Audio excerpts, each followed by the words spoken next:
Hey, how's it going, Ben? What's up, June? How you doing? Good, good.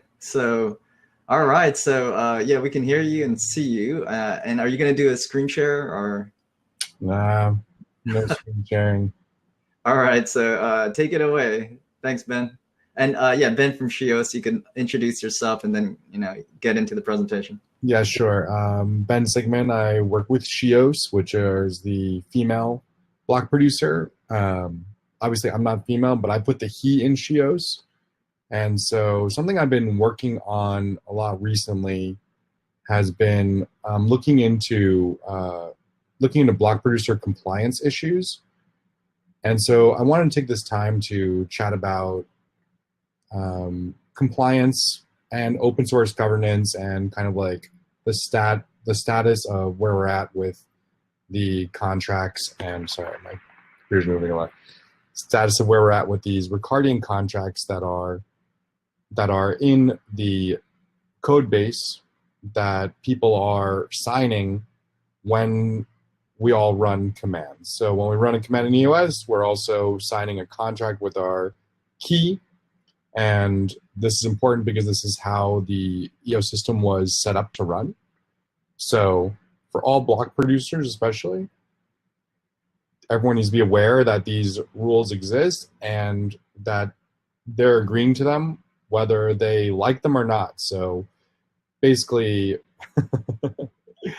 it's something that we really need to think about whether these are the rules the way that we actually want them to live, whether these contracts we want to change things about them, and then to either propose the changes or uh, move on to another chain. Really, it's like you can either complain or do something about it. So I wanted to bring a lot more attention onto these contracts and the process by which we can enforce them. So that's something that we've been looking at, and we made a list of, with the help of some other community members, we made a list of the top block producers that are paid in EOS right now. So, um, and I have a Medium article I can post. I don't know if you guys have seen it on compliance. Basically, if we're going to have these rules, we have to make sure that they're rules that we want to be agreeing to. Here's a link to the Medium. If we don't like the rules, then we have to start changing the rules. And so I've had some really great conversation with people that are saying things like, well, the way that some of these contracts or clauses in the contract are written, I don't agree with that. And and I think that's just a new opportunity for us to, make contributions. One of the amazing things about open source governance is that unlike legacy legal systems where you have to be an attorney and you have to work with, groups of funded lobbyists and all kinds of things to propose new law changes in an open source system, you can really propose anything you want. On GitHub, anyone can go on there and propose any type of changes that they want to any part of the system, which is pretty cool, I think, because everyone should be able to take part in that process. And you can even take part anonymously. You can create a GitHub under an alias or pseudonym and make pull requests to suggest differences in the code or in the contracts, which I think is pretty awesome.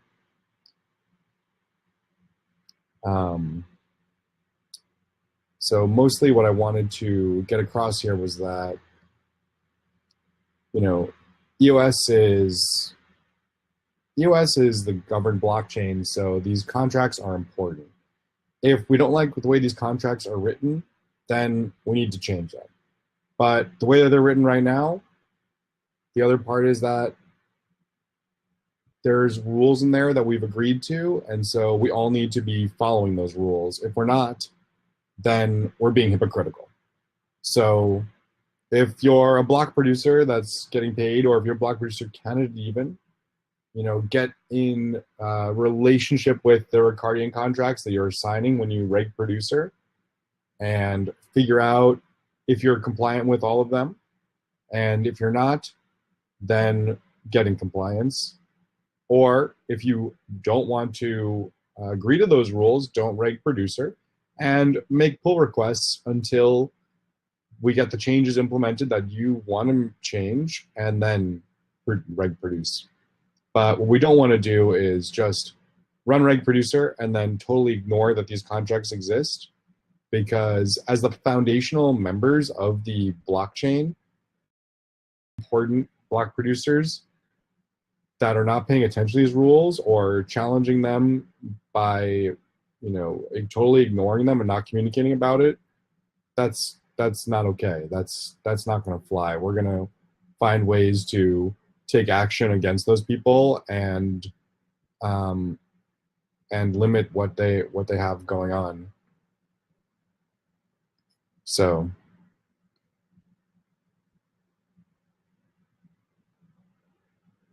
All right, Ben, are you, I guess you could take questions, I guess? yeah, if you have any questions, or if anyone has any questions, that would be great.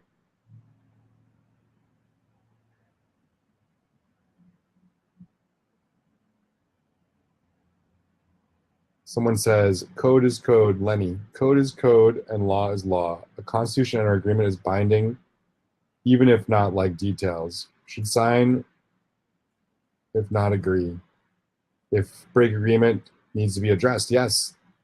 Yeah, violations need to be addressed. And that's one of the things that we're moving towards now. There's another 5 or 6 days, depending on where in the world you are, or 4 or 5 days until my offer of a leniency period is going to expire, and then we're going to look into really who's out there that's a block producer that cares about the rules and who's been ignoring them. And like I said, we're going to take actions to take those block producers out of the queue. When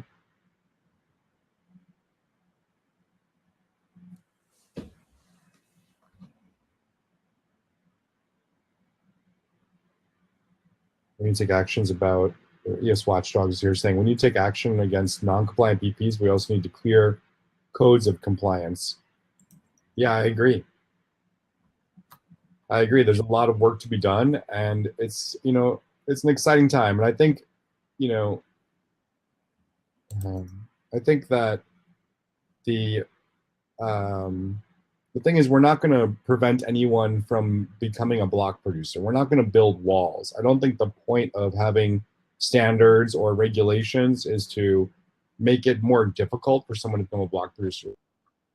Super simple, like having a public website, having a node endpoint for P2P synchronization of the blockchain, so people can actually synchronize their nodes to your node as a block producer. Having your atomic clock synced within 10 ms, or having your system clock synced within 10 ms of an atomic clock. Very simple stuff. Having RAM into your computer that's equal to the amount you have in your config ini. Some of these things we can't measure yet, but some of the things we can. So having an ownership disclosure was another really big one.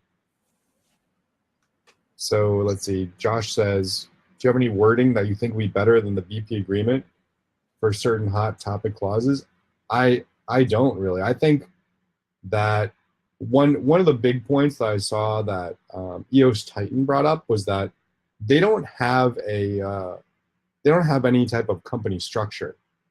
So why should they be required to have a company structure with ownership when they're that shouldn't be required on the internet, is the way they feel, to operate as a block producer. And I think that was a really interesting topic to bring up, is that the way it's worded right now, it says, ownership in your company has to be disclosed, essentially. It's like company or entity. And what if you don't have an entity or company? And then how should block producers have a single entity that could be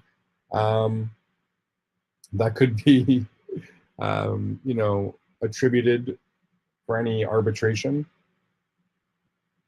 Why do you only focus on the list?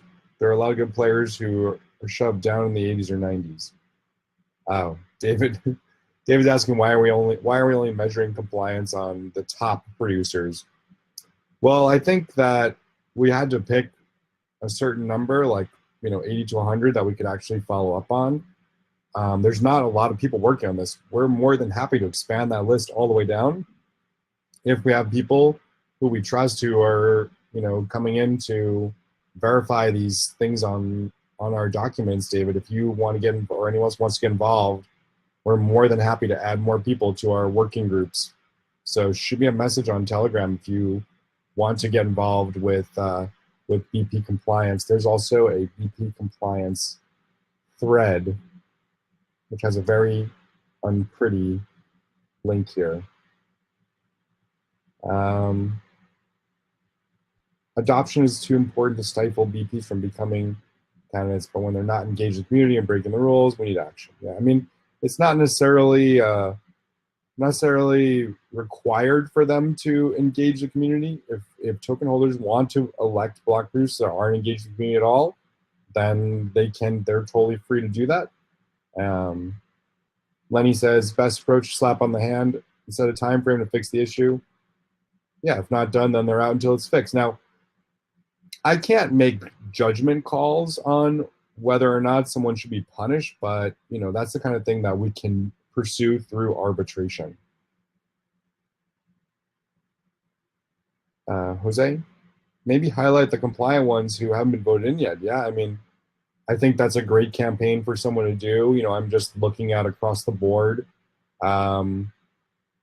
who's in the block producer that's a standby or active block producer now, and where are they at with their compliance to the regulations or agreements. Meaning, who is we, what are the actions, and who's going to enforce it? These are good questions. When I say we, I mean people who are active in the BP compliance chat. The actions, well, I don't want to give away too much here, but there's really only one type of action that we can take right now. So that would be going through arbitration. After your data collection is over, can you put a post-mortem out that outlines the issues ran into the most? That way the community can help, or the Alliance would like to figure out better wording, could be alleviating confusion. Yeah, Josh, it's a great idea. We can put together a list of issues that we found in the reg producer. David, no, you're just like complaining. Yeah, you don't want to get involved. Figures. Remove rewards or improve. Yeah, it's true. I mean, it could go so far as to be that maybe we feel as a community, and maybe an arbitrator agrees that block producers that aren't in compliance with the agreements that they're signing are collecting rewards illegally. They might be able to file an arbitration. Any block producer potentially file an arbitration against the block producers that are not in compliance from the beginning of time, from when they weren't compliant until now, that all of their block rewards should be redistributed. I'm not saying that's going to happen, but I'm saying that it's an absolute possibility, and it would be up to an arbitrator to make those kinds of decisions. Any other questions, comments here?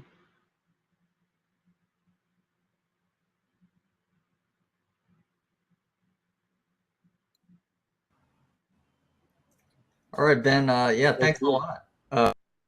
Questions, everybody. Great answers, Ben. And yeah, I look forward to any updates that you have on kind of this data collection. And yeah, thanks for having me, June, and thanks for the questions, everyone. Please join the BP compliance chat if you haven't already, and I look forward to seeing you guys online.